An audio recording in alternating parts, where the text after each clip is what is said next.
નમસ્કાર વિદ્યાર્થી મિત્રો, એનસી ક્લાસીસ ચેનલમાં તમારું હાર્દિક સ્વાગત છે। વિદ્યાર્થી મિત્રો, ચેનલમાં તમે નવા હોય તો આ ચેનલને સબસ્ક્રાઈબ કરવાનું ભૂલતા નહીં। મિત્રો, માર્ચ 2024ની અંદર જે પ્રશ્નપત્ર લેવાયેલું છે એ મોસ્ટ આઈએમપી છે, જે તમને 2025ની પરીક્ષાની અંદર ખૂબ ઉપયોગી નીવડશે। તો આપણે શરૂઆત કરીએ વિભાગ એ। તો વિભાગ એની અંદર શરૂઆત કરીએ પ્રથમ માનવ ભૂગોળમાં કેન્દ્ર સ્થાને કોણ હોય છે? તો એની અંદર વિદ્યાર્થી મિત્રો ડી આવશે, માનવ। નંબર 2, યહૂદીઓએ પશ્ચિમ એશિયાના રણ વિસ્તારમાં કયો દેશ વસાવ્યો હતો?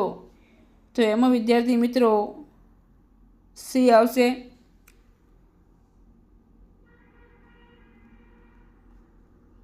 ત્રીજાની વાત કરવામાં આવે વિદ્યાર્થી મિત્રો, ત્રીજામાં માહિતી ક્રાંતિની શરૂઆત કઈ સદીમાં થઈ હતી? તો માહિતી ક્રાંતિની શરૂઆત થઈ હતી આપણે બી આવશે એમાં, તો એમાં 20મી સદી આવશે। નંબર 4,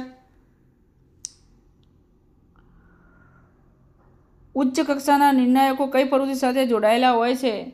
તો એની અંદર વિદ્યાર્થી મિત્રો આપણે બી આવશે।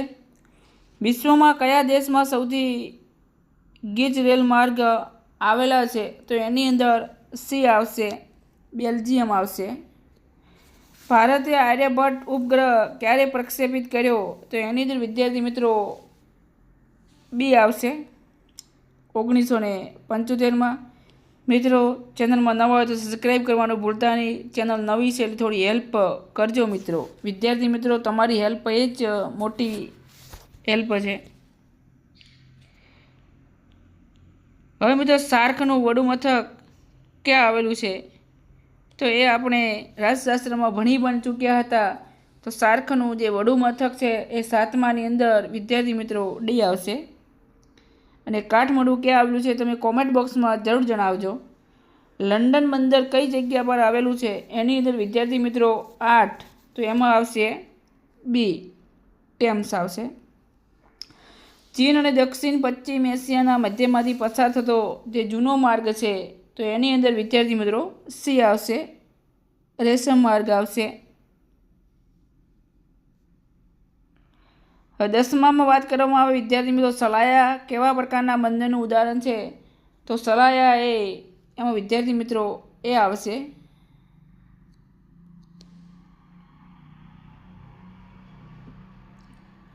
નંબર 11, તો 11માં વાત કરવામાં આવે તો વિદ્યાર્થીમાં નીચેનામાંથી કયું સંરક્ષણ કેન્દ્ર નથી? તો એમાં સી આવશે।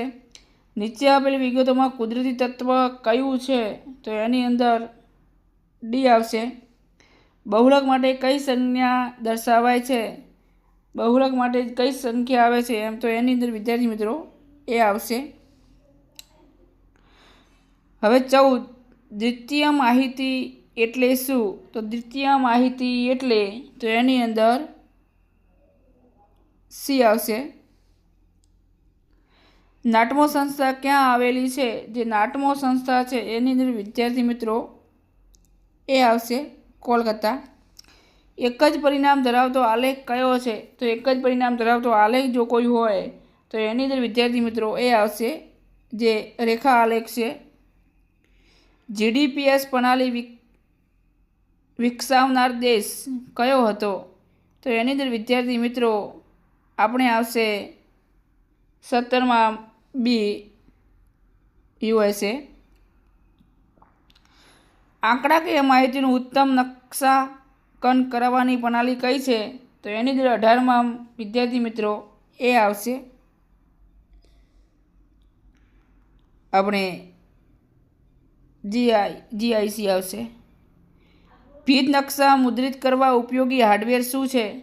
તો 19ની અંદર વિદ્યાર્થી મિત્રો સી આવશે, કયો આવશે? સી આવશે, સી આવશે। નીચેનામાંથી કયું સોફ્ટવેર નિઃશુલ્ક છે? તો એની અંદર સી આવશે। હવે વિદ્યાર્થી મિત્રો જોઈએ કયા સમયગાળાને સંશોધન યુગ કહેવાય છે। જો તમારી જોડે પુસ્તક હોય, બુક હોય તો એની અંદર પ્રશ્નો લખજો વિદ્યાર્થી મિત્રો। તો આપણે વાત કરીએ કયા સમયગાળાને સંશોધન યુગ કહેવાય છે. 15મી સદીના ઉત્તરાર્ધથી 18મી સદી સુધીના સમયગાળાને સંશોધન યુગ કહેવામાં આવે છે. ખનિજની વ્યાખ્યા એટલે શું? નિશ્ચિત અનુરચના, રાસાયણિક બંધારણ, ગુણધર્મ દર્શાવતા ઘન પ્રવાહી વાયુમયને પદાર્થ જે કહેવામાં આવે છે એ ખનિજ છે. સિલિકોન વેલી એટલે ઇન્ફોર્મેશન ટેકનોલોજી સંદર્ભ ઘણા વિકસિત ઉદ્યોગોનું અને ગ્રહોનું જે સંકુલન થાય છે એને સિલિકોન વેલી કહેવાય. વિશ્વમાં સૌથી લાંબી પાઇપલાઇન કઈ છે? તો કોમેકોન સૌથી લાંબી પાઇપલાઇન છે. ભારતમાં આધુનિક પ્રકારની ટેલિફોન સેવાના વિકાસમાં કોનો ફાળો મહત્ત્વનો છે? તો એની અંદર સામ પિત્રોડા આવશે. વિનિમય વ્યવસ્થા એટલે શું? વસ્તુ કે સેવાના બદલામાં વસ્તુ કે સેવા આપવાની જે પ્રથા હોય એને વિનિમય પ્રથા કહેવાય છે. ગ્રિફિથ ટેલરે વસાહતની કઈ વ્યાખ્યા આપી છે? રહેઠાણનો વિશાળ સમૂહ એટલે વસાહત. આલેખ એટલે શું? આલેખ એટલે આંકડાનું દૃશ્યમાન અને ત્રિમાનક સ્વરૂપ છે. હવે મિત્રો મધ્યક્ષનું સૂત્ર છે, તો મધ્યક્ષનું સૂત્ર જો આપણે વાત કરવામાં આવે તો એની અંદર મધ્યક્ષના સૂત્રમાં એક્સ અને એના પછી ગુણ્યા 1 ભાગ્યા n આવશે. આ મધ્યકનું સૂત્ર છે.